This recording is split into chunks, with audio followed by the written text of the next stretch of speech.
Pastoralism remains a way of life in East Africa. Herders travel from place to place in the dry, dusty deserts to find food and water for their animals. But some people think this movement of livestock is bad for the environment.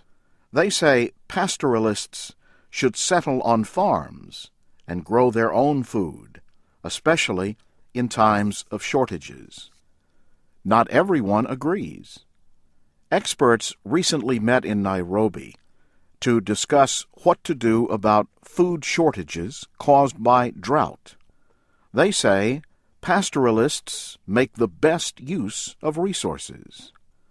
David Wangi at the Kenya Agricultural Research Institute says grasslands have time to recover.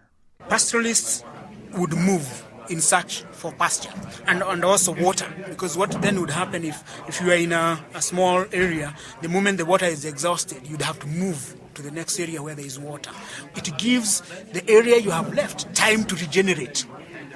And by the time you come back through the loop, this area now has pasture to graze. Mr. Wangi says the land used for animals is often not good enough for farming, especially during droughts. He and other experts say pastoralism makes the most sense for dry and semi-dry lands. Jeff Hill directs policy for the Bureau of Food Aid at the United States Agency for International Development. He says arid and semi-arid lands represent about 80% of the Horn of Africa. Livestock-based economies in these areas provide up to 40% of agricultural production in Ethiopia and 50% in Kenya. And in Somalia, Mr. Hill says, the percentage is even higher. In Somalia, livestock systems fuel the economy.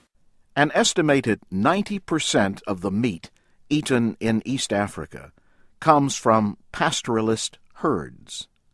Mr. Hill says Kenya and other governments have only recently recognized the value of arid and semi-arid lands. These lands have often been excluded from government planning and road building. Herders can face limited access to grazing and watering areas. Researcher David Wangi says communities need to be creative with the resources they have.